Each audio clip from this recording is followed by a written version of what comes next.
Theo by Moya O'Shea, with Martin Jarvis as Theo. 1,100 once, 1,200 over by the pillar. 1,200 is the bid. Any more? Any advance on 1,200? 1,200. 1,200 once, 1,200 twice. Sold at £1,200. Your number? Sorry, can you hold it higher? Can't see. Yes, thank you, sir. Number 24. Ladies and gentlemen, lot 107 now in your catalogues. Another Steiff teddy bear. And there's been a great deal of interest in this one. You may have seen his picture in the Times. Here, we'll sit him up on the podium so you can see. Pop him up there, Peter. That's it. Made in Germany in 1908. A rare cinnamon plush bear with boot-button eyes, pronounced muzzle, 28 inches high, still with the Steiff button in his ear. And this one is really something special with that wonderful cinnamon colour. Now, there is some damage on the right ear, some sort of wear or rubbing. I can tell you how it happened. It is only slight. The condition is very good. I know how it was done. I remember. I can tell you. She used to rub her lips on my ear to help her sleep. She used to... Especially for a bear of this very great age. Great age? Now, let's open the bidding now. £2,000. Anyone give me... £2,000 in the old money? Yes, at the back. 2,100. 2,100. 200. 300. 2,300. And 400. Goodness, is this all for me? 5. What have I done? All these people staring at me. That man over there by the pillar. He bought that other bear. He wants me too. Why? 2,800. 2,009. 3,000. £3,000, ladies and gentlemen. And 100. 200. 3. Can't think why he wants me. I don't want him. And 500. 3,006. 700. I don't want him at all. I did want Tom. First moment I set eyes on him, I wanted him for mine, walking around in that velvet suit with lace collar and buttoned breeches, and those shining buckled shoes he scuffed at every opportunity. I spotted him before he spotted me. He always thought it was the other way round. Always. I can't remember too much before that. A factory. Piles of mohair pelts waiting to be sewn together, jars of boot buttons to give bears their sight, women chatting and laughing as they worked. The first time I heard my own growler, I had found my voice. It doesn't work so well now. What do they call it? Intermittently? Sometime later I was shipped to Harrods of London. Oh, that's a fine store. Harrods are very smart. And I was placed on a high shelf in an area set aside for the sale of toys. That's where I met Master Thomas Lonsdale, aged 7 3/4. Tom. I'd been on my shelf only a couple of days when in he walked, trailing in the wake of a large, purposeful man, his father. Then, Thomas, we shall take a cab to meet Mother Petty at Stewart's, after which I have... Father, look at that bear! I have to go to my club to meet Sir Cecil. Father, wait, look at the bear! Yes, I see. Come on, Thomas. I have to meet Sir Cecil to discuss... What? You didn't look at the bear. Oh, all right. Where? There, next to the elephant, see? Yes, I see. Now, come on, let's... He's staring at us. What? The bear is staring at us. Don't be silly. I haven't got time for... Yes, he is. He's staring. See his eyes? You're being ridiculous. Now, hurry on. We have to meet Mother. But, Father, he is. He's looking. Listen to me. He's not looking at you. Those eyes are made from buttons. That stuffed bear is not looking at you any more than the elephant is. Cheek! But he is. I want him, Father. I want the bear, please. No. I want the bear. No, you can't have the bear. Please, Father, I want the bear. No, you're not getting the bear. Now, come on. I want Thomas, it. stop that. Stop it. No, Thomas, don't stop crying. I want the bear. That's it, good man. It's the only way we'll be together. Having a bally bear. Do you hear me? Do you want people to think you're a sissy? A little girl, sissy? Don't listen to him, Tom. Don't listen. I don't care. I want it. Boys of nearly 8 don't have bears. You damn little... A cricket bat. I'll buy you a cricket bat. Tom, there's nothing for it. You're going to have to go all out. You're going to have to create a huge scene. Understand me, Tom? It's the only way. A huge scene right now. On the count of 3 with the lungs. 1, 2... A touch early, but good lad, Tom. Perhaps I can be of assistance. Keep it up, Tom. I'm quite capable. I'm afraid your son is disturbing the other customers, sir. Is there something you would like? The bear. How much is it? The one next to the monkey? Damn it, woman, no. Above it. The shelf above. Next to the elephant. I want the bear! Be quiet. And with that I was purchased, wrapped in paper, and carted off to a grand house in Kensington. Despite being small for his age, and me being tall for mine, Tom carried me home himself, the warmth of his arms pressed against the parcel that was me. The house was very impressive, 4 stories high with 1,000,000 stairs. High in the house or low in the house, everyone knew their place. Tom's room was about halfway. Sometimes, when we felt very brave and curiosity got the better of us, we would venture into parts unknown. And my brother says Will Johnson looks like being Lucy, I hardly think boxing is fitting talk for a young... Master Thomas. What are you doing here, Master Thomas? Master Thomas. I wanted to show my bear the kitchen and where cook makes... Master Thomas, you know you shouldn't be here. Don't shoot, we're going. We're going, I'm sorry. The looks of Mr. Lewis the butler and various assorted cooks and maids as Tom and I descended the stairs was enough to tell us we'd ventured into Injun territory. For the rest of our time in the house, we contented ourselves as best we could above stairs. Even there, we doubted our welcome. 7, 8, 9, 10. Radio Naught, I'm coming. Thomas, what are you doing in here? You know you're not allowed in the parlour. Mama, Well, hurry up, child. I was playing hide and seek. Hide and seek? With whom? With myself. Thomas, I hope you haven't made a mess in here. Now, have you done your lessons? Yes, Mama, I can do my tables up to 6. Would you like to hear them? Mother has letters to write. All right, off you go. Well, off you go, Thomas. Run along. Well? My bear, he's behind Grandfather's armchair. Get him, then go upstairs to Nanny. Yes, Mother. Look, here he is.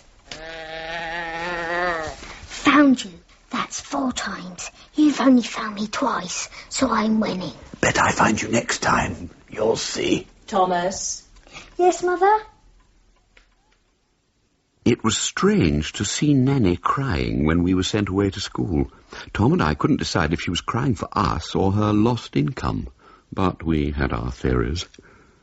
Having had our own bedroom since forever, we were surprised to be sharing a room with 9 other boys and 1 other bear. Who let a girl in the boys' dorm? Who let a girl in with a teddy bear? Hey, chaps, look! Someone's got a teddy bear in their bed. That's my bed. Are you a girl? No, I'm Nicholas Birdwell. Birdwell, bird like a canary. Tweet, tweet, tweet. Is this your bear on the bed? Yes. Well, Birdwell, you must be a girl to have a teddy bear. I'm not. Leave him alone. Who are you? Tom Lonsdale, who are you? Charles Morgan. Well, Morgan, I've got a teddy bear as well. Here he is in my bag.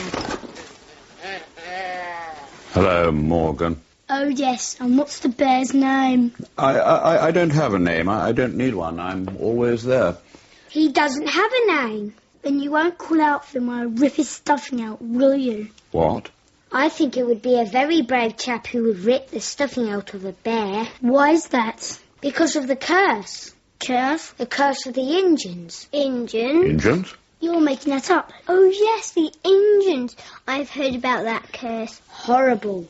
Bears are like gods to Injuns. They worship them. Even things in the shape of bears rip their stuffing out. And Lord. The Injun's spirit rise up at night and go looking for the boy who did it. When they find him, they float over him while he's asleep and suddenly swoop down with their bony claws and rip his heart out through his eyes. Morgan didn't rip my stuffing out. saved by the dinner bell. Birdwell put his bear in his trunk to be on the safe side, but Tom left me on his pillow, daring any boy to incur the wrath of ancient Injuns. Can't say either of us was overly fond of prep school. We weren't good at games, and we weren't particularly good at lessons. But we were forced to stick it out as best we could. Tom's next school was the one his father had gone to, and his grandfather, and his father before that. I went with him, of course, but I didn't see much of the renowned Elizabethan architecture or mighty playing fields, because I spent most of my time hidden behind a pile of boy's own paper in Tom's bedside cupboard. He was now a bit old to have a bear on his bed, wasn't he? Especially with the brutal senior boys who prowled the corridors looking for younger schoolmates to torment. However, the familiar routine of Tom's life could not be kept from me by a layer of oak. Cheering in the corridors told me our 11 had thrashed Eton at cricket. Melancholy footsteps returning to the dormitory told me our lads had taken a beating.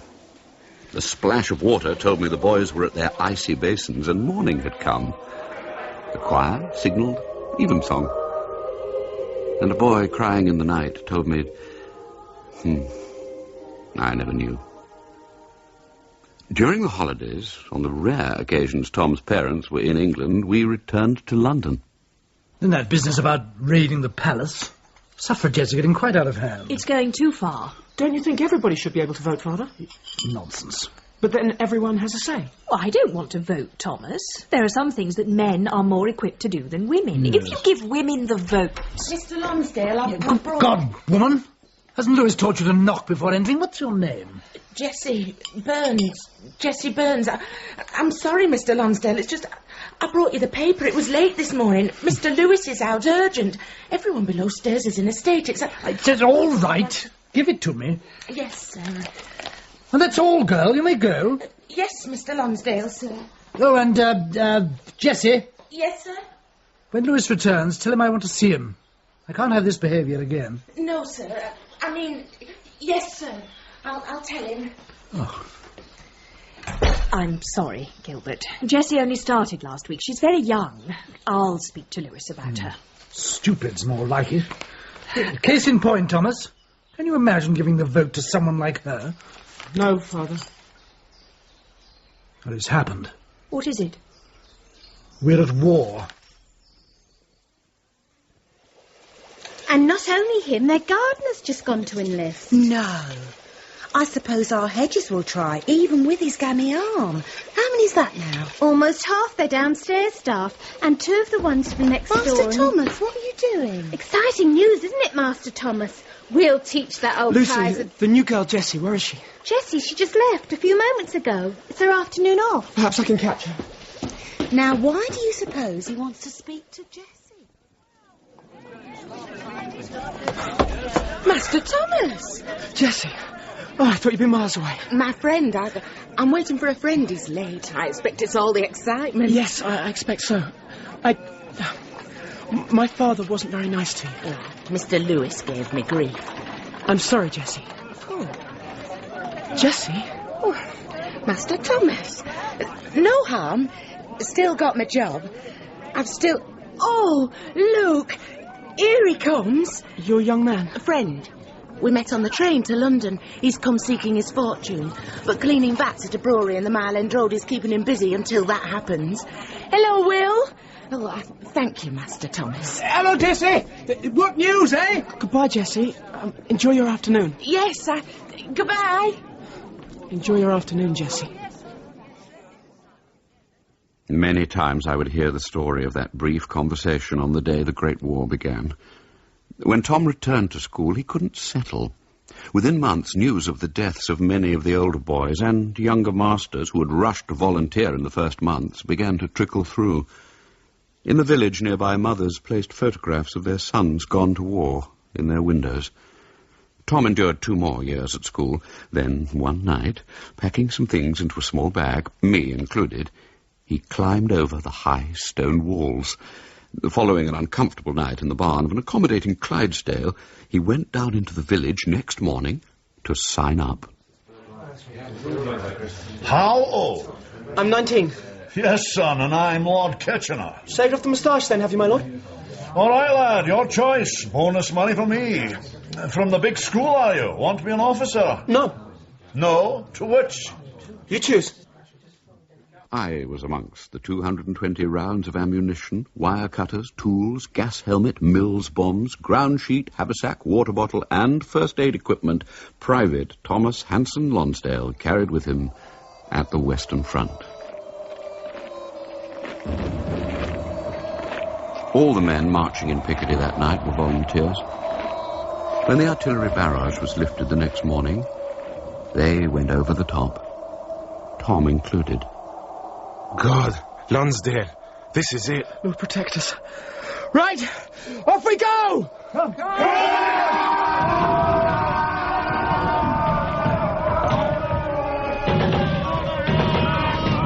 Germans cut down thousands of men in the first few minutes. I heard Tom breathing hard, his feet running strongly under him towards their defences. Running. Tom, don't push your luck. Don't push your luck. What the bloody... What were you going on? Lieutenant, I'm sorry. I just jumped in the trench. Any trench. I didn't see you. Birdwell? Lonsdale? Good God, man, is that you? Yes! Yes, it is Tom Lonsdale. Are you all right? Did I hurt you? No, Tommy, no. Couldn't be worse than this. My God, your leg. Birdie, when did it happen? Yesterday. No more mentions in the Chronicle for cricket achievements. Damn difficult to make runs with one leg, eh? Lonsdale? Is that a private's uniform you're wearing? Yes. Like it? No. Good old Lonsdale. Never one to do what was expected of him. Shame he didn't come with us to Eton. Father had other plans. Look, I've got to show you something. Recognise him? The bear. He brought the bloody bear. We enlisted together. Quick. Put him back before the engines get him. Don't let the engines get him. Damn them, they won't get him. I promise. Rest now, buddy. Rest. Birdwell died a few hours later. The next morning, Tom went over the top again. A single bullet tore Tom's heart as he ran towards no man's land. He was buried near where he fell. I was returned with the other of his belongings to London. His cap, sir. Can't believe they sent that back. It's almost a mildew. Burn it, Lewis. There's a wallet and a diary. There's my rifle, want those, I expect. They've also sent back the bear. Bear? Yes, here, sir. Wrapped in a ground sheet. He took that with him. God damn that bloody bear! Get rid of it! Get rid of it! Yes, sir. I suppose I reminded Tom's father of the son he didn't know, or bother to know. I was offered amongst the staff. Oh, no, I don't want it, Mr. Lewis. I reckon it's unlucky. Lucy? No, Mr. Lewis, I wouldn't want nothing from no dead person like that. June's right. The bear didn't bring Master Thomas no luck. Oh. No luck at all, if you ask me. It's jinxed. Jinxed? Cursed. Curse of the engine? Come now, Lucy. June, the bear's not... Jessie? I'd like the bear, please, Mr. Lewis. I'd like him very much. Jessie, you're mad. The bear's unlucky. I'd like him very much, and I don't think he's the least bit unlucky. And so I had a new owner. Jessie loved London. Kensington Gardens, where uniformed nannies wheeled their charges on sunny days. The elegant crescents and squares. So different from the grime and poverty of the Lancashire mill town where she was born. She supposed if she'd been a boy, she would have gone down the mines like her brothers. But after leaving school at 13, she went into service at the home of the mill owner. There she learned what housemaids learn, and 2 years later, shy but confident of her own resourcefulness, she caught the train for London. The train on which she met Will. He looked very handsome in his army uniform, I know from the photograph Jessie kept in a large biscuit tin with her other precious mementos. He had the sort of eyes that seemed fixed in a permanent state of bemusement. He joined up soon after war broke out, and although he'd only known Jessie a matter of weeks, he thought of her as his lass, the way soldiers do. Jessie, I know I haven't known you long, but would you mind if I wrote to you? You know, from France. Write to me? Yes.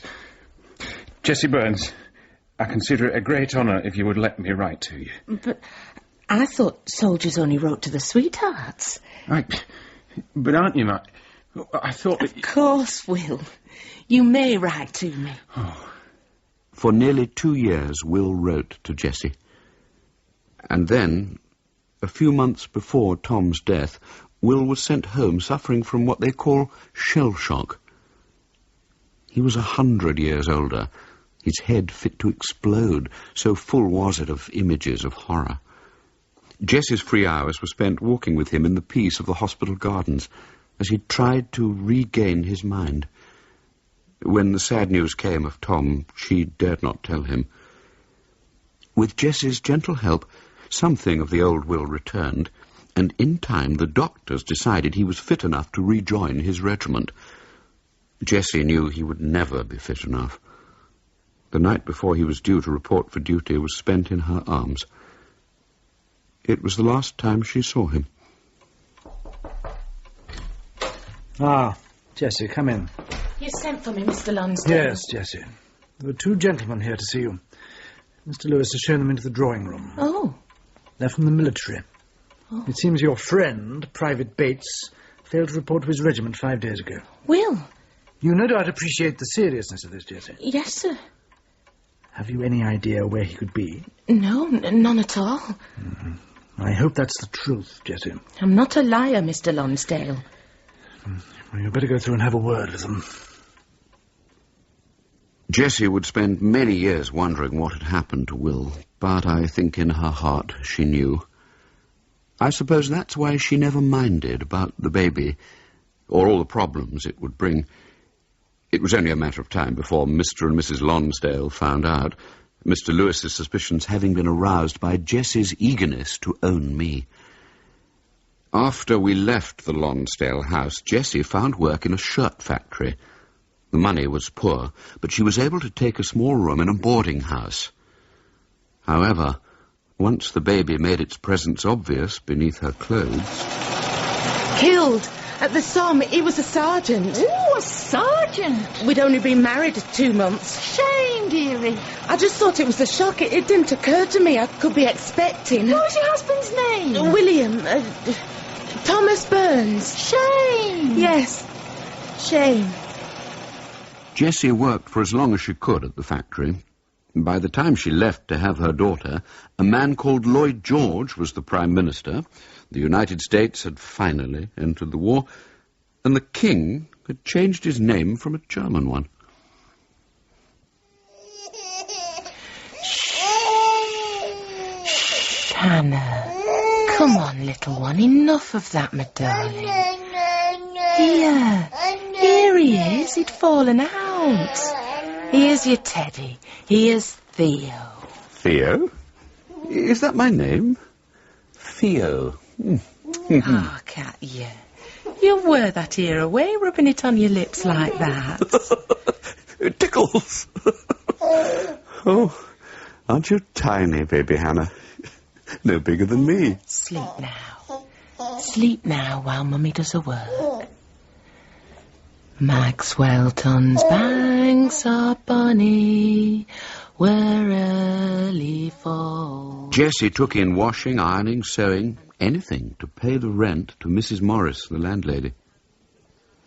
Here now, Mrs. Burns, you take 5p back. You've done such a lovely job on my curtains. Oh, but Mrs. Morris, I couldn't possibly... Now, you just do as I say, and give that little daughter of yours a cuddle from me. Thank you, Mrs. Morris.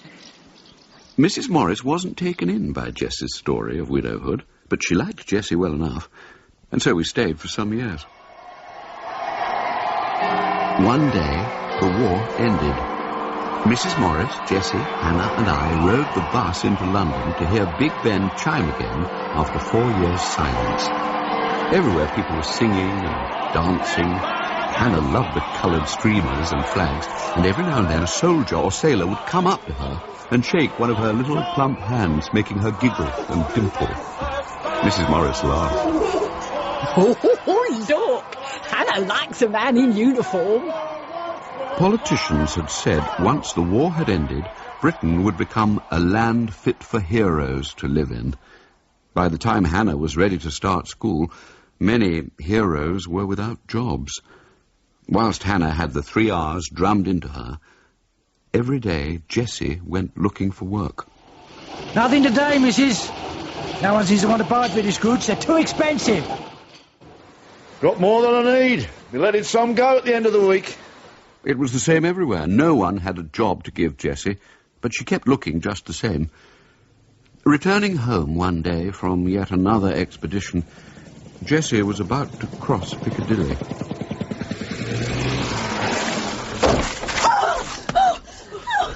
Oh, God, she ran out in front of the car. I saw it. I didn't stand a chance. No. Oh, my goodness, get back, quick. Give us some space. Are you all right? Oh. You all right, love?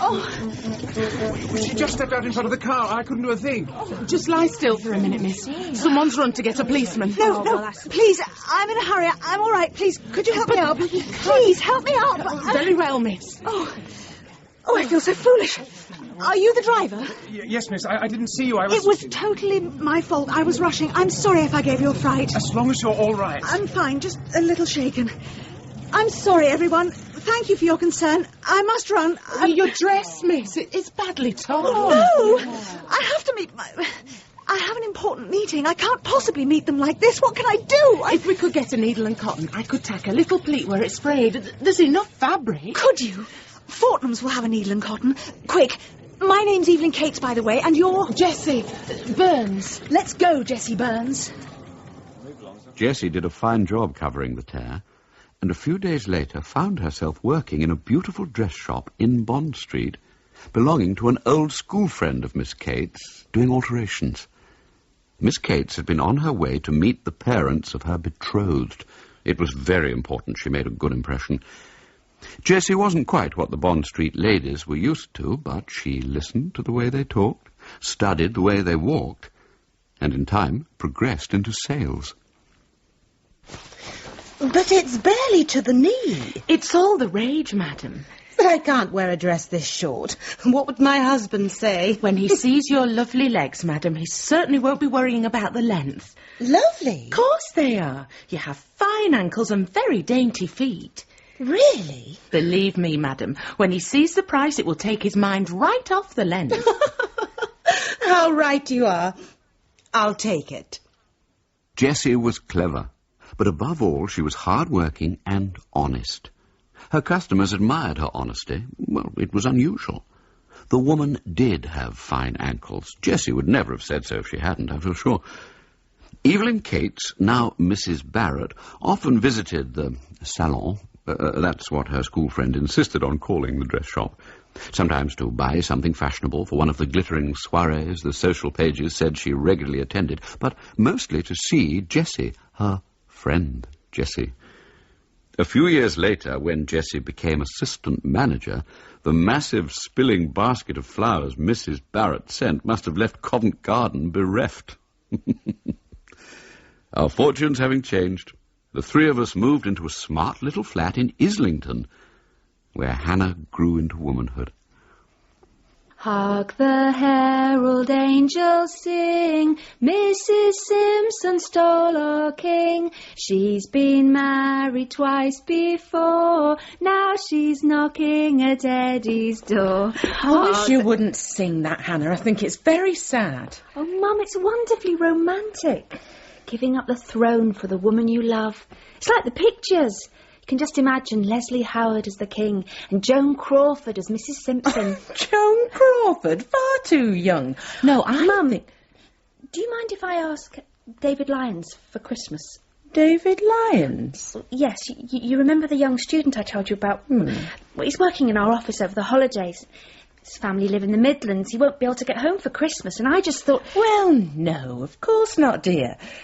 That's if you won't mind a harem. Harem? Mrs. Morris is coming as well.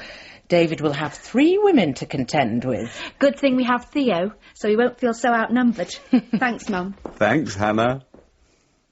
David came for Christmas, and the following 2 Christmases after that.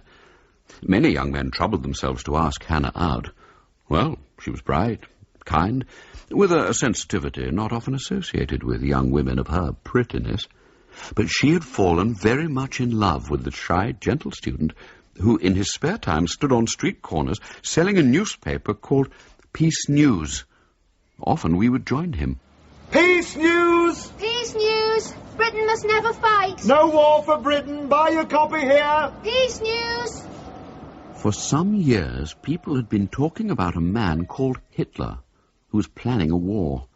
Not with Britain, so the Prime Minister promised, but with other countries. Many people didn't believe Mr. Chamberlain, Hannah and David included. The 2 of them had plans if Britain went to war. Courageous plans, together. I thought of Tom. Peace News! Peace News! Britain must never fight! Peace News! David often came to the flat to visit. Sometimes they would talk, holding hands for hours and hours. And sometimes Hannah would take him into her bedroom, push me to one side on the bed, and... I don't know. It was odd. Hannah and David never did this when Jessie was at home. This morning, the British ambassador in Berlin handed the German government a final note stating that unless we heard from them by 11 o'clock, that they were prepared at once to withdraw their troops from Poland, a state of war would exist between us. I have to tell you now that no such undertaking has been received, and that consequently this country is at war with Germany. Both Hannah and David had signed a pledge for peace, but once the next war broke out, David joined the army, leaving Hannah alone with her beliefs. Jessie missed him at Christmas that year. She'd got quite used to having him around. Hannah never mentioned his name again. Later, when the government said unmarried women had to join up, Hannah refused. Oh, hello, darling. You beat me home tonight. Hello, Mum. Busy day? Oh, a few coupons changed hands. Good for you. Feet ache, standing all day. Oh, you're well ahead with the supper then. Oh, no, Hannah, love, no. Mama? They've let you go. That's why you're home early. Yes. Oh. I don't know how they found out. I wanted to tell them myself, but they didn't understand. No one at work understands. Not many people do, love. There's a war on. Come on, give us a hug. Oh, Mum. Oh, heaven help me when my daughter's too old to give me a cuddle. I love you, Hannah. Don't agree with me, do you? No.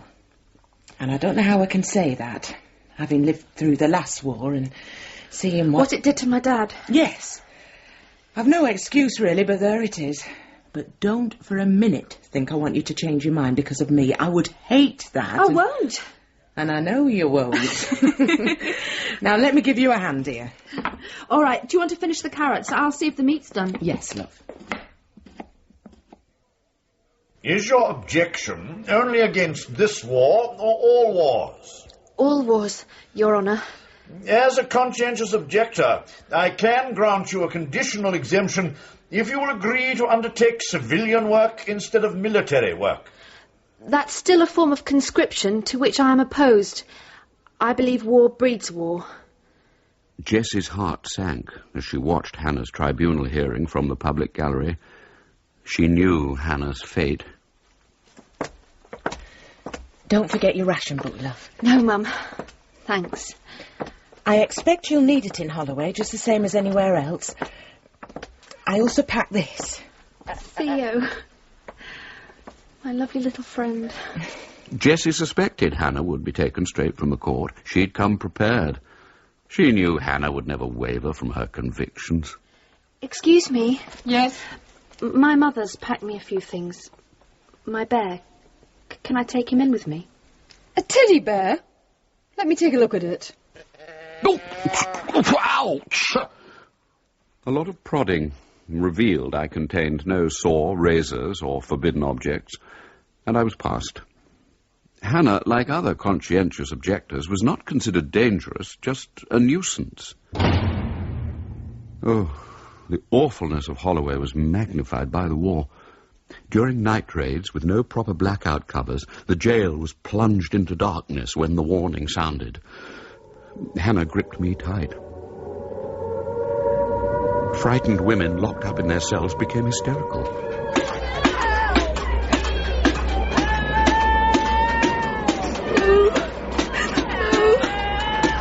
God, no!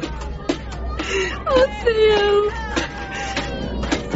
Our Father, who art in heaven, hallowed be thy name. Thy kingdom come, thy will be done on earth as it is in heaven. After a month in prison, Hannah was released. The day after her 25th birthday, she frustrated the authorities by refusing to fire watch or accept a job that would release another woman for war work. In the end, they gave up on her, claiming to have lost her papers. No longer subject to conscription, she voluntarily offered her services for hospital work.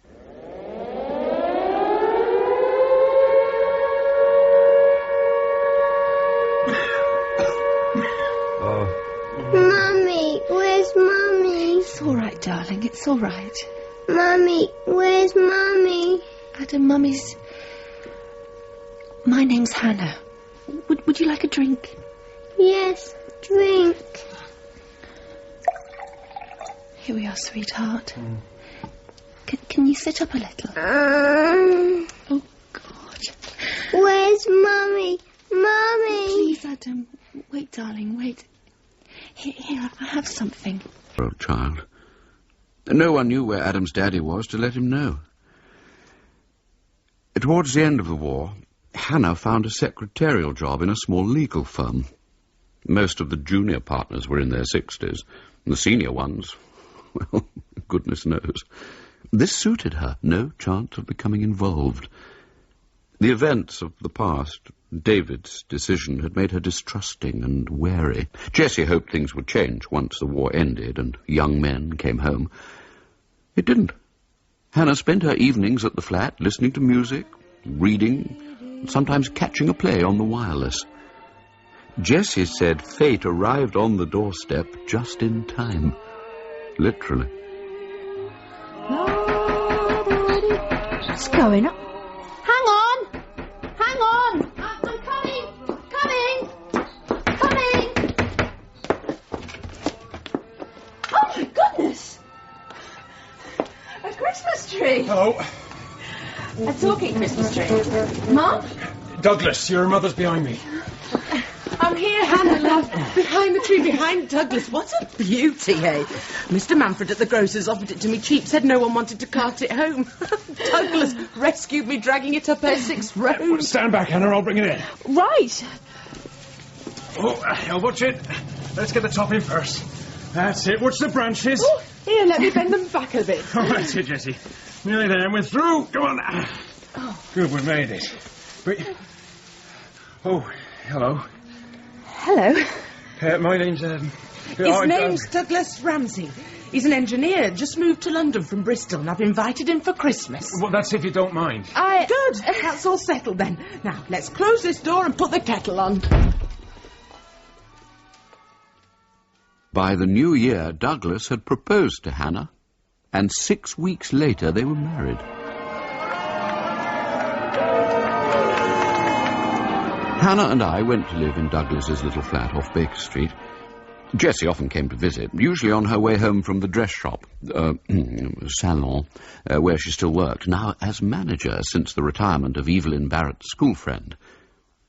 2 summers after she modified Dior's new look to the demands of rationing, Douglas was asked to oversee the building of a bridge in Malaysia. Hannah reasoned the hot, sultry conditions of the tropics best avoided by bears. Now, I was sent back to live with Jessie for the 2 years they would be away.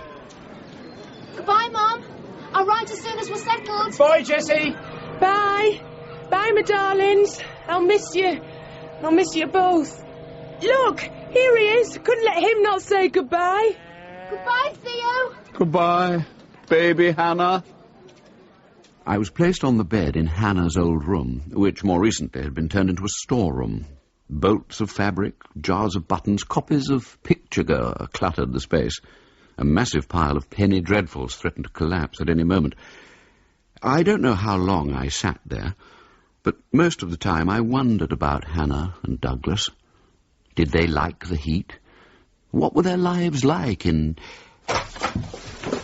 Who's that? What's going on? Oh, hello, old Theo. Old? Don't look so glum. Hannah's coming back. She's coming home early. Got to get this room tidy. And do you know why she's coming home early, you dear old bear, you? Old? No, why? Because I'm going to be a grandmother. That's why. A baby? Uh-oh. There goes the other ear. I know it was a mistake. A horrible mistake. Jessie didn't mean to put me in one of the boxes for St. Peter's Church Bazaar. She'd piled up everything in the hall to vacuum the rug. The men came. Take anything from that pile in the hall you think might be of use, she said. They did. I was. And for a go on the coconut side. 8p a go. Come on now, 8p a go. Knock down the coconut and you can take it home.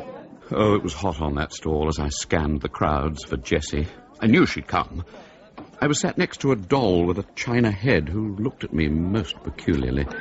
She'd had her eye on me for nearly an hour before I realised what was wrong. Her eye. She only had one. Overloved, I expect. The sun was blinding as I struggled to spot Jessie. The trouble was I was too low to get a really good view over the sea of people jostling before me. And just as that thought occurred to me, as if by wishful thinking, I found myself suddenly being lifted higher and higher until I was looking directly into the smoky blue eyes of an old lady who grinned back at me with extreme amusement. What a lovely teddy bear! Just then I spotted Jessie. How much is he? She was looking frantically amongst the stalls. £2, that teddy. £2. Asking the ladies selling if they'd seen me. No, that's a little too much. Never mind. But he is lovely. Lovely colour. Unusual. Like cinnamon. Looking and searching and turning things over. Jessie! Jessie, I'm here! Over here, Jessie! Go on, then. You can have him. £1 10 shillings. You seem to like him all right. Over here! Over here! Oh, I do very much. £1 10 shillings. Jessie, please! A deal. Thank you. I'll pop him in a bag. Oh. What a view I had from my next home. The old lady, Mrs. Tyler, had a small corner shop in the East End, a tiny place where adults came in and asked for packets of Player's Navy Cut, State Express 333 and Gold Flake, and children for sherbet dabs, pear drops, gleaming gobstoppers, and humbugs looking like cat's eyes staring out of jars. I was placed in the front window, my legs astride a tin of boiled sweets, to spend my days watching the busy world go by, and twice a day the children. Look at that bear. Before and after school they would come to stare and point at my bow, which Mrs. Tyler would change with the days of the week. Mondays red, Tuesdays yellow, Wednesdays white, Thursdays blue, Fridays pink, and Saturdays orange. Look, he's wearing a blue ribbon. Blue for Thursdays. Games on Thursdays. I hate games. On Sundays, I was taken into Mrs. Tyler's little flat above the shop to spend the day relaxing by the fire, whilst my bows were washed and ironed, ready for the week ahead. The children had cause for celebration in 1953. I'll have £1 million of Brazil toffee, Mrs. Tyler. And I'll have £1 billion zillion of aniseed balls, Mrs. Tyler. You'll have £250, George Smith, and so will you, Tim Martin. Sweet rationing ended, and then a couple of months later, everyone was celebrating. Her Majesty is already in her fairy tale golden coach, drawn up under the portico of the grand entrance, and any second now, in all her splendour and gold and scarlet of her postilions, she will drive away from her home into the world waiting outside. There you are, little bear. Nearly finished. Last one, just knot it. Here. On that special June day, I wore 3 ribbons instead of 1, red, white, and blue, and sat in Mrs. Tyler's shop window surrounded by Union Jacks and photographs of the smiling princess, who hours later would be queen. There you are. You look lovely. Thank you, Mrs. Tyler. I was much admired that day. About 4 years after the coronation, on a yellow ribbon day, a strange face stopped to peer in the window at me. A boy I'd never seen before. He was perhaps 7, no more, with brown hair, deep green eyes, and a splash of freckles on his nose. It was strange. It was too early for school to be over. He stood looking at me for quite a long time before he came inside. Hello, Mrs. Hello. Can I help you? How much is that? Bar from that. 6pence. 6pence? That's nice bear having the wind out. Yes, all the children like that bear. Have you decided, love?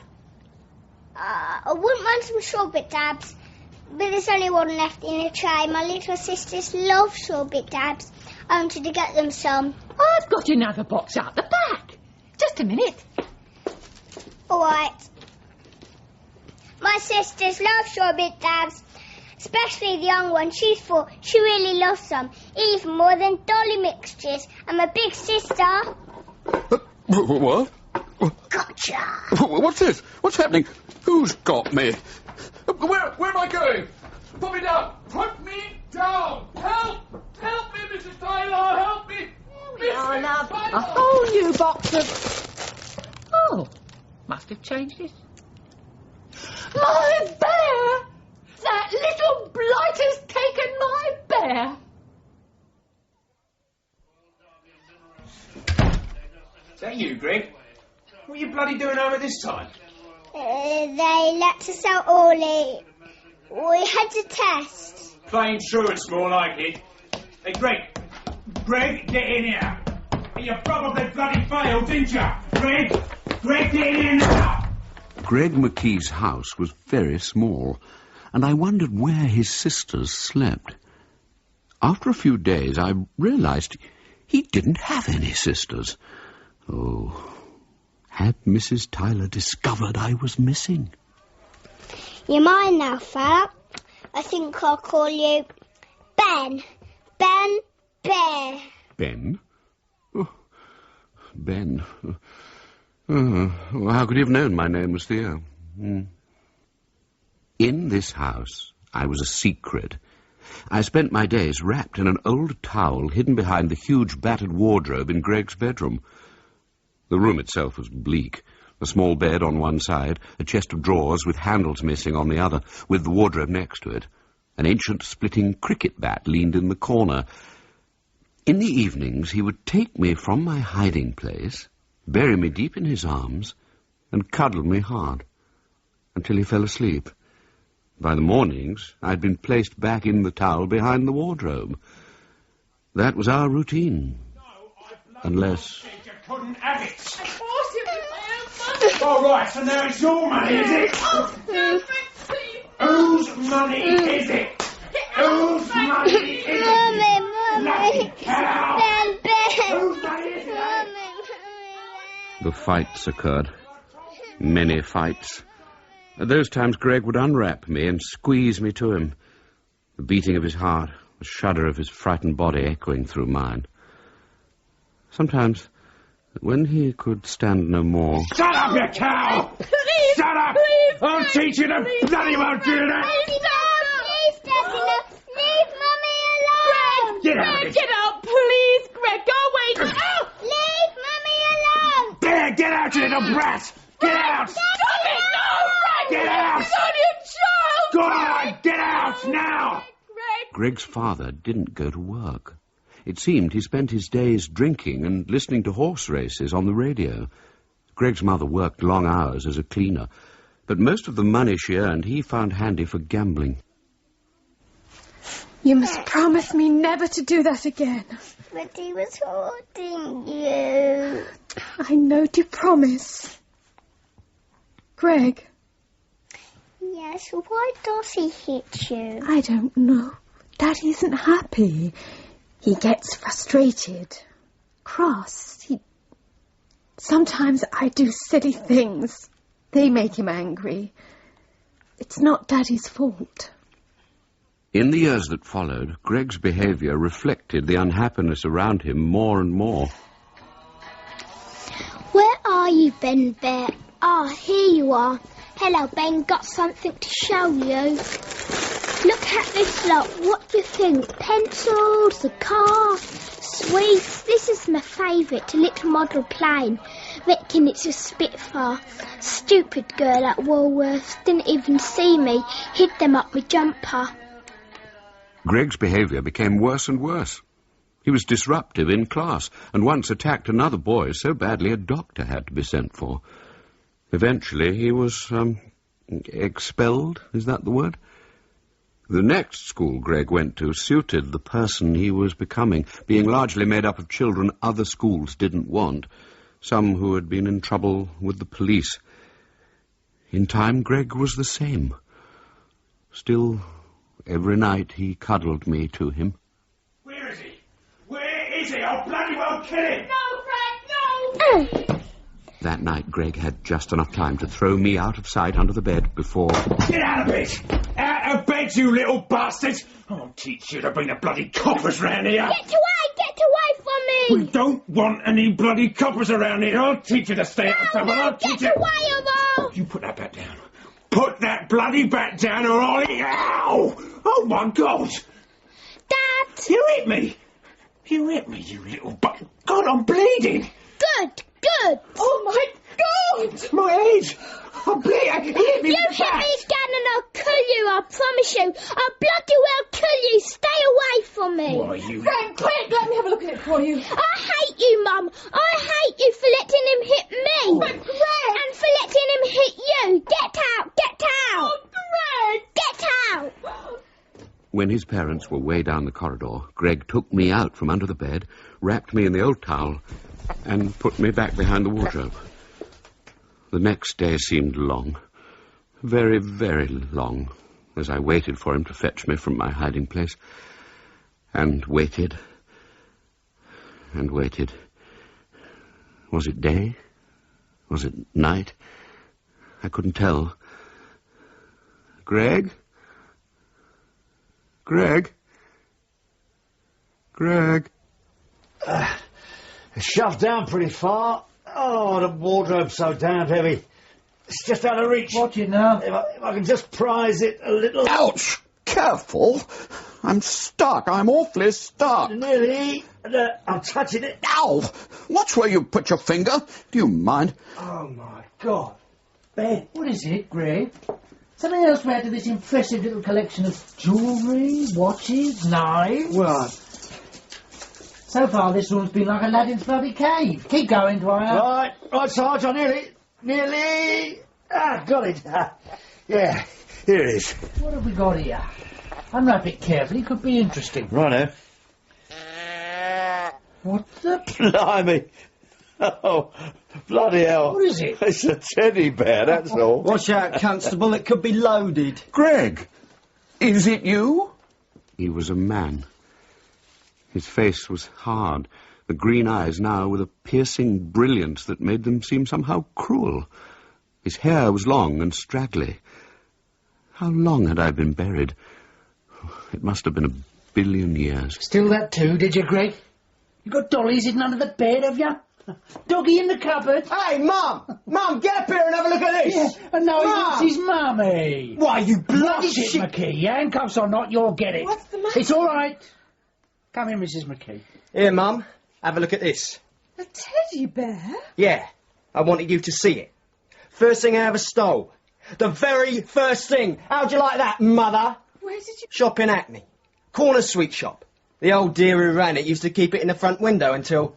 well, let's just say I wanted it. What do you think, Sergeant Dillon? The bear got me started. You taking that where you're going, then, are you? Nah. Here, Mum. Souvenir. Greg! Oh, you really are a bastard, McKee. Nothing much else here. Couple of porno mags. Oh, take them, Dwyer. Bit of character evidence. OK, Sarge. Greg was taken away to prison. He received a 10-year sentence for 2 counts of armed robbery, one on a small corner shop where the owner suffered a heart attack during the raid and later died. When the house was quiet, Greg's mother got some tissue paper and wrapped layers and layers of it around me until the world outside was a rustling blur. After a while, the rustling stopped. When finally the rustling began again, a grinning face was staring down. Well, look at this. Hello, Teddy Bear. Who are you? Lucky find you. You look very old. Old? What a wonderful colour. What colour do you call that? Cinnamon. Sort of rust, I suppose. It's cinnamon. Let's give you a tip. Test that growler. Lost your voice, eh? Oh, well, happens to the best of us. Sit up here while I see what other goodies you came with. I was placed on the counter of a shop full of muddle. Old clocks, seaside souvenirs concealed the shelves. The tiny floor was crammed with umbrella stands, chairs, a harp with strings gone mad. A stuffed badger in a glass box looked at me with, well, with nothing, really.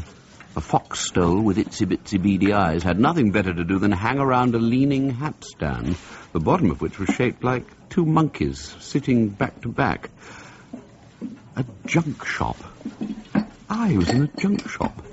How I got there, I didn't know. I knew that many years had passed. God, I haven't seen one of these for years. I know that. That was Greg's mum's. Her old marquetry sewing box. It belonged to her mother. Oh, broken. Greg's father threw it at... well, she must have put it away to keep it safe. And me, too. My new home was Imelda's bric-a-brac, and the young woman taking such delight in sorting through the contents of the ancient tea chest in which she found me was none other than Imelda. I spent my first week out of the confines of tissue and that dank attic on a shelf next to a cracked Staffordshire figurine of John Wesley, which I was sure was a fake. Many people passed in and out of the shop, especially at lunch times, when a hurried sandwich was gulped down whilst exploring the delightful clutter that was Imelda's. Almost without exception, they all spoke of one thing. And the front garden looks like a Gobi desert. You know what they say, save water, shower with a friend. Oh, is that an offer, Imelda? As long as you don't mind my laundry, my Swiss cheese plant and my dog joining us, I'm conserving. We might give it a miss. So how much? £2. £2? For an old toy car? It is old, but the condition's good and it comes in the original box. You watch, someday these old dinky cars will be worth money. They spoke of one thing. It's like an oven out there. An oven's cooler, and there's more room. Look at me. I'm dripping. When's it going to end? Summer 1976 was the hottest for 500 years. That's what the papers were saying. 500 years. How could they tell? Hello. Then, on yet another sizzling afternoon, a very beautiful young woman came into the shop. Can I help you? I'll just have a little look round if you don't mind. I've passed this place so many times, I've always been tempted to come in. It's fascinating. And she didn't mention the weather once. Take your time. There seems to be something here to please everyone. Oh, I love that teddy bear. He's lovely, isn't he? Mm. Here, I'll get him down for you. There we are. He's a lovely colour, isn't he? Cinnamon. Sort of rust. Sort of cinnamon. He really is gorgeous. And... listen to that. That's funny. I didn't think the growler worked at all. They often don't in the old bears. Amazing, it still makes a sound. No, it works a bit. So it does. How much is he? £35. Ah, £35. He is very old, and one day these bears will be worth much more, you'll see. Old? Why will she keep saying old? The £35. Perhaps I better leave it. Sorry. No problem. We're both here if you change your mind. The young woman left. Imelda managed to sell John Wesley. A student bought the harp, and a fat jeweller thankfully bought most of those infernal clocks. But no interest was shown in this old bear until late one morning. Good afternoon. I need help. Oh? My girlfriend. It's her birthday tomorrow, and I've racked my brains. What can I get her? She likes old things. Yes, that sounds like me. And, well, I'm a student studying pharmacy. I'm sort of... Working to a budget? broke. Ah. What about a silver-backed mirror for her dressing table? It's just plate, of course. God, no. I don't want to encourage her. Look, she takes long enough getting ready as it is. Right, then. Let's have a look at... The bear. What? The teddy bear, behind you. I like that. May I have a look? I'll get him down. He's in very good condition for his age, and the growler still works a little, see? Oh, guess it doesn't. Here, you try. Thanks. It's a bit pathetic, isn't it? It's more than I got out of it. That bear hates me. Hate? What's hate? I think my girlfriend will love it. How much? £35. £35? Really? I'm not sure I can afford... Oh, what the heck. Can't think of anything else. I'll take it. So what if I don't eat for a month? No, Imelda, I've changed my mind. I'll take that bet. Oh, this young man's just bought... This young lady came in a few days ago. She also liked the bear. Sorry, this bear is sold. Sold? S-O-L-D. Sold. But Sorry. Imelda, I'll give you £37 for it. What? £37, here. 20, 25... Hey, wait a minute. The bear is sold. £40, 40. £41. I'll give you 41. But hang on. £42. Hey, what about me? Don't I get a say in this? I'd like to... 43. 44, I'll pay 44. 50. I'll give you... You'll give me no such thing. Now, stop. Wait now, the both of you. Right, young man, I tell you what you'll give me. You'll give me 10 pence. What? 10 pence? And you'll both toss for it. Come on, hand over the change. Come on.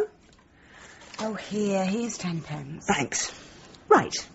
Heads, you get it. All right. Tails, you do, okay? Okay. Okay, here we go then.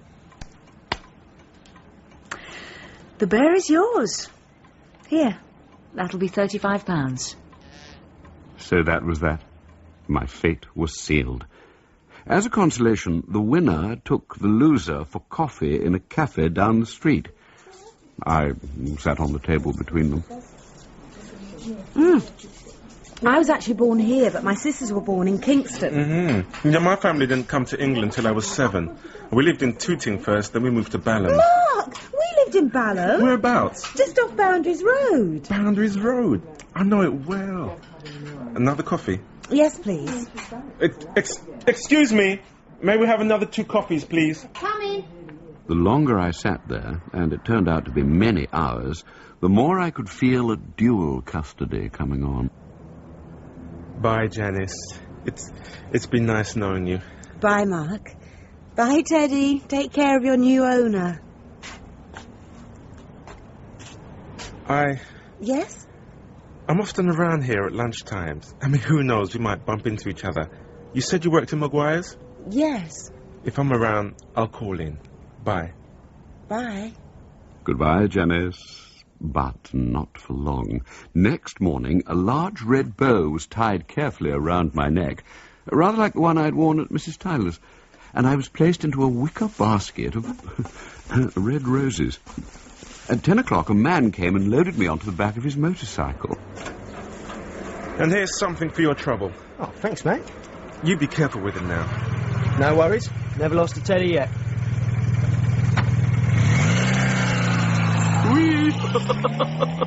Somewhere, someplace across London, there was a girlfriend who was definitely not going to receive an elderly teddy bear from her boyfriend, and a girl working in Maguire's who was. The guest of honour at the wedding of Miss Janice Lane to Mr. Mark Burton 8 months later was me. I wore a big ivory bow to match the wedding dress, and watched the ceremony from beneath the spray of gardenias on the pulpit. a leaf hanging nonchalantly over As your one eye, lawfully wedded husband. and even ended up going to Paris on our honeymoon.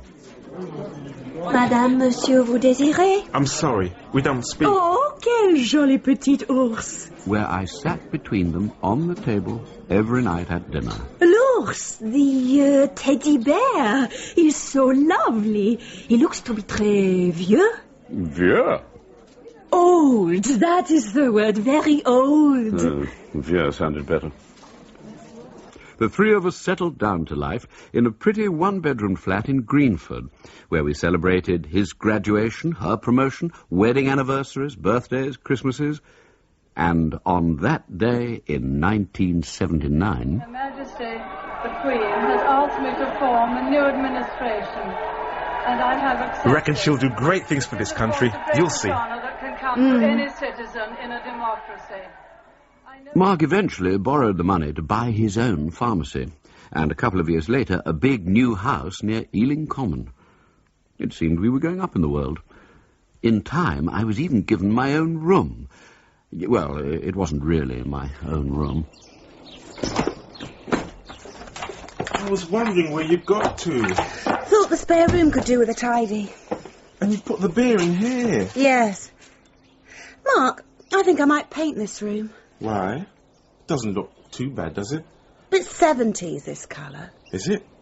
Pink or blue? Pink or blue? I don't know. I mean, how about something a bit plainer?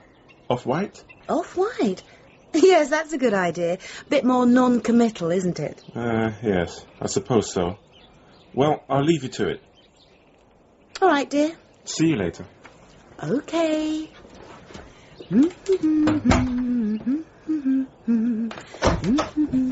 Janice! Pink or blue? Janice! I oversaw the painting of the nursery, off-white with countless bunnies chasing around the walls. One night, early in the new year, Mark rushed Janice to the hospital. The house was very quiet without them. A street lamp shone in the window, throwing a streak of light across the crib and onto one of the bunnies' faces. The eyes gleamed. Mark didn't come back until late the next afternoon. I wondered if they should have painted the nursery pink or blue. I heard Mark come and go over the next few days. Oh, was it a boy? Was it a girl? After forever, Janice's voice in the hall told me she was home, and I waited for her to bring the baby into the nursery. But Janice didn't come into the nursery. Not for a long time. A very long time. Where was her baby?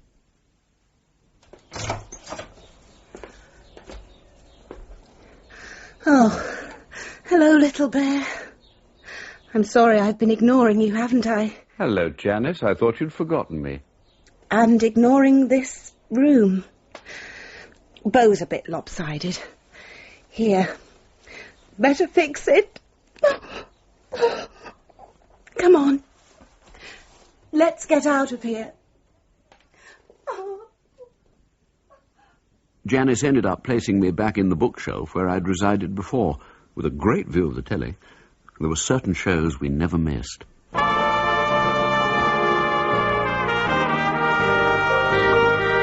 And some we just had to watch because everybody was talking about them.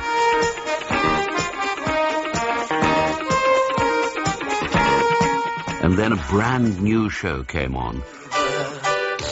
Everybody needs good neighbor. But we turned it over. Mark continued to work hard in his pharmacy. Janice was still at Maguire's, and for a number of years things stayed the same.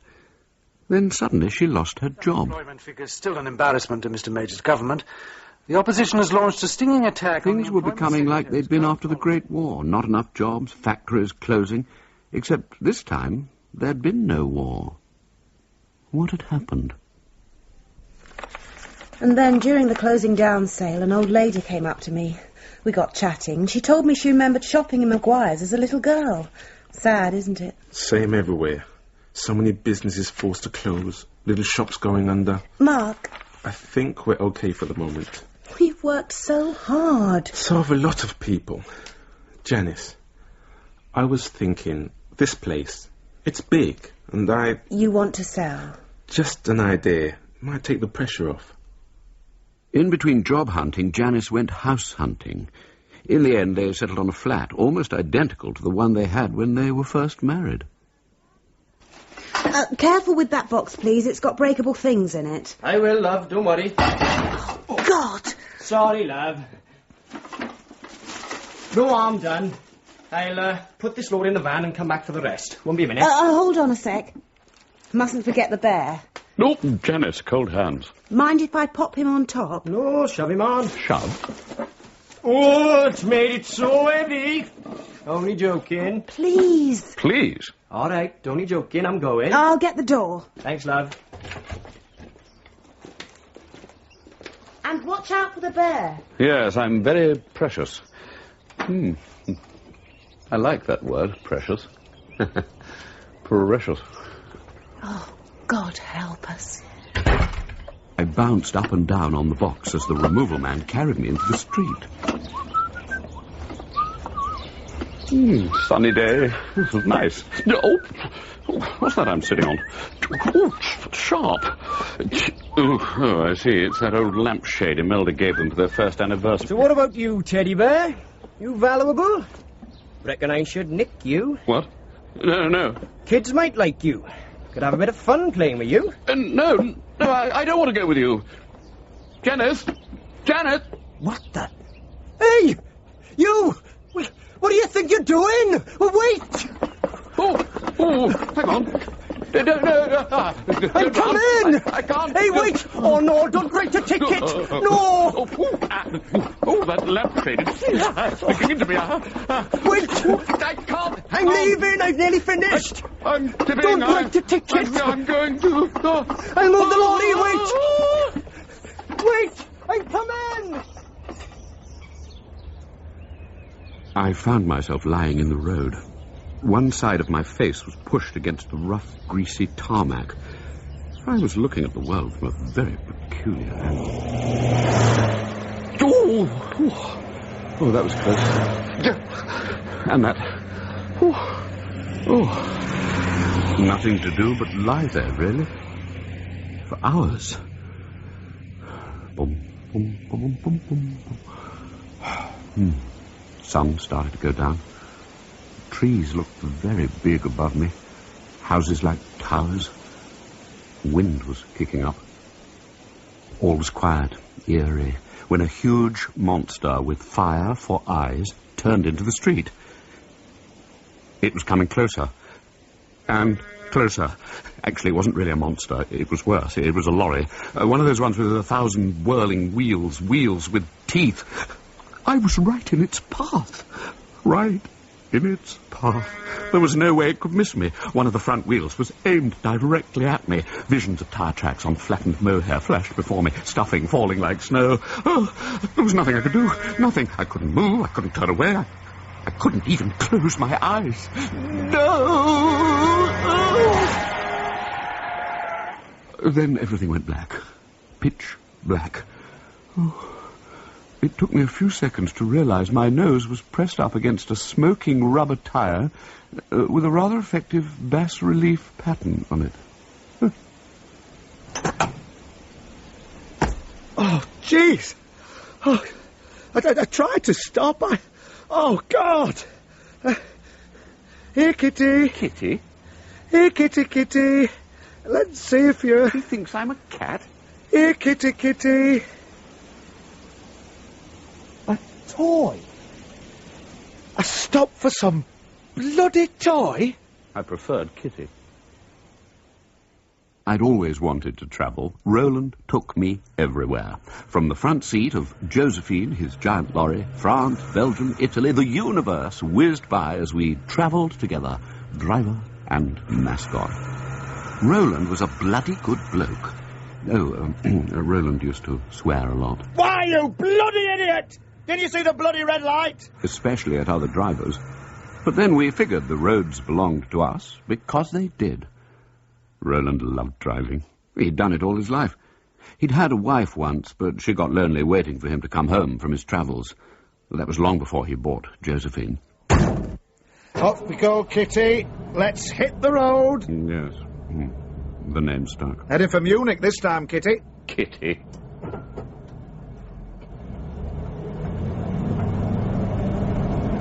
We spent hours on the roads. And had lots of friends. Hello, Tony. See you in Leon. Mostly other drivers. Although often he would meet up with one of the ladies he knew along the auto route, autobahn or motorway. They would always make a fuss of me. What is the bear's name? Kitty. Kitty? But is Kitty not the name you say for a cat? It's a long story, Gabriella. Oh, it's a long story, Gabriella.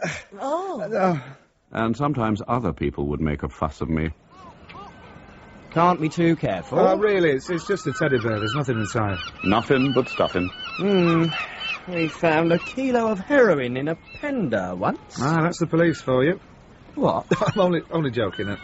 Sorry. Feels like there's something inside here. Oh, that's its growler. Growler. You know, makes a noise. What? Doesn't work very well now. Tip the bear, you'll hear it. Sounds like something's inside. Think I'd better take a look. Cut it open. What? What? Here, give it me. I'll make the growler. See? Growler. Oh. I never heard of that loud before. You'd growl too if someone was going to cut you open. Oh, we were very lucky that day. Yes, that day. And a couple of years ago, when we were driving across the Pennines. It was Christmas Eve. We were hurrying to get home. The weather had been miserable all morning, but suddenly a storm set in. Snow and ice, sometimes sleet. Hang on there, Kitty. Josephine's not enjoying this. I can hardly see a thing. Oh, listen to me talking to you, Kitty. I'm listening, Roland. A lonely job, this. I think you keep me sane. My boy had a bear like you when he was little. Boy? He's 13 now. I haven't seen him for years. Lives with his mum. Wonder if he's still got the bear. He's probably too old for that sort of... Bloody hell! Bloody hell! Oh, that was close. Oh, no, I don't believe it. What's happened? What was it? Her brakes have failed. They're locked on. Must be the cold. Roland! Roland, where are you going? Roland? Where are you going? Come back! Roland! Oh, hark the herald angels sing, Mrs. Simpson's pinch duck... No, that's not the version. Hark the herald angels sing, glory to the new... Oh, thank goodness you're back. Oh, no damage anyway. Load's intact. We're in trouble, Kitty. What do you mean? Josephine won't be going anywhere. We need a tow. God knows when anyone will be able to get to us. Still, we'll let them know we're here. This is Napoleon. Does anyone out there copy? Over? Oh, no. So cold, the diesel must have waxed. That's the engine gone. We're in trouble, Kitty. Big trouble. It would be a long time before the police or any other emergency services could get to us. So bad was the blizzard around us. I'm dreaming of a white Christmas, just like the ones we used to know. And children, listen to hear those sleigh bells in the snow. Some adventure, eh, Kitty? Some adventure, Roland. Roland put on every piece of clothing he could, and whatever other coverings he could find, including me. I liked to think I was keeping him warm, but after a while it was clear he was cold. Very, very cold. He turned the heater on, intermittently, to preserve the battery, but after a while it failed too. It was hard to tell if the hours were passing slowly or quickly. It's Christmas time. There's no need to be afraid. It's Christmas. Oh, Kitty. Oh, I'm so cold. So... Roland? Happy Christmas, Kitty. Happy Christmas, Roland. The cabin windscreen was piled high with white crystals of snow that stuck solid to the glass. And beyond that was a cold white snowscape, indiscernible from the cold white sky. Roland! Don't go to sleep! Roland, wake up! Wake up! Don't go to... Roland was falling asleep. That didn't seem like a good idea. I knew he should stay awake, keep moving. Roland, wake up!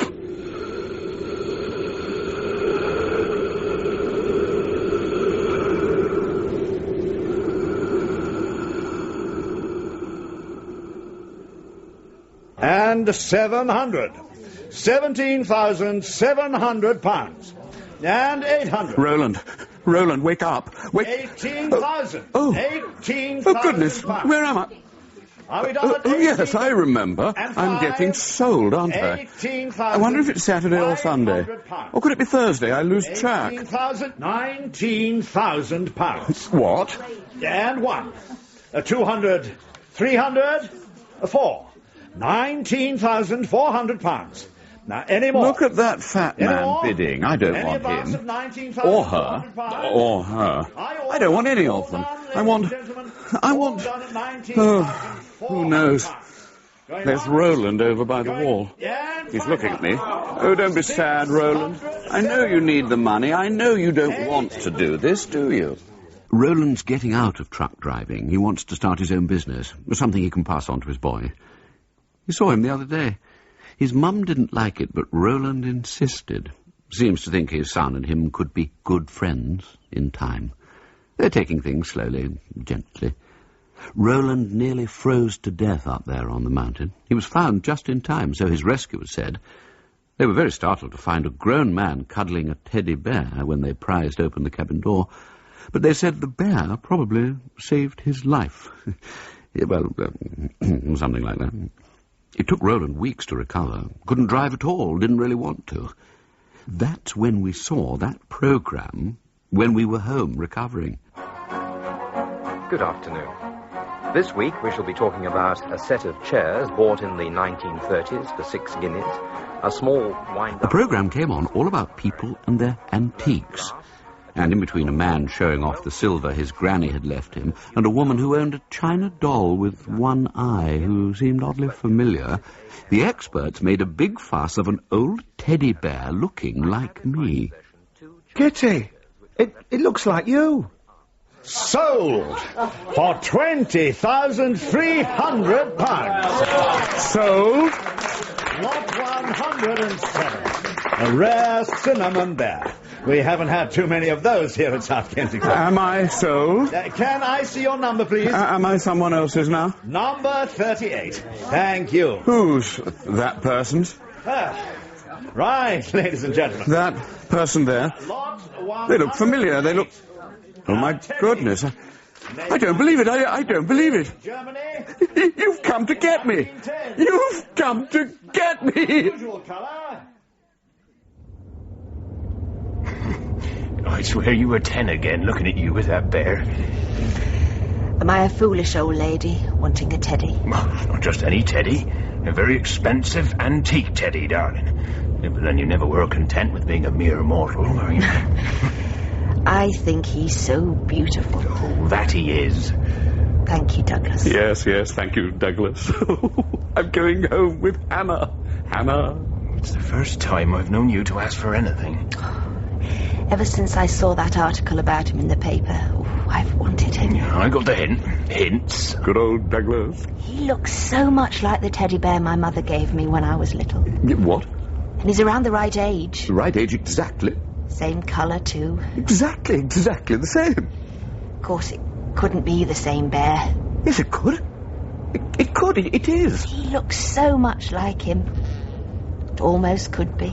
But Hannah, it is me. It's Theo. Theo. Yes, Theo. I'll call him Theo. Just the same, though. Listen, you bear. You're being named after a very, very good friend of mine. Hannah, it's me. It's Theo. Could almost be him. Almost? But my ear, Hannah. You can tell it's me. Look at my ear.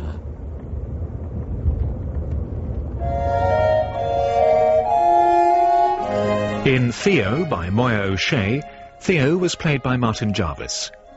Little Tom by Thomas Connor, Tom by Ross Livingstone, Mr. Lonsdale, David Collings, Mrs. Lonsdale, Jilly Bond, Charles Morgan, Henry Cormack, and Nicholas Birdwell and Adam, Jonathan Prager. Jessie was played by Becky Hindley, Hannah by Caroline Strong, Mrs. Tyler, Zulema Dean, and George, Alexis Edavine. Little Greg was George Allenby, young Greg, Jack Allenby, Greg, Paul Jenkins, Greg's father, Jonathan Keeble, and Greg's mother, Linda Regan.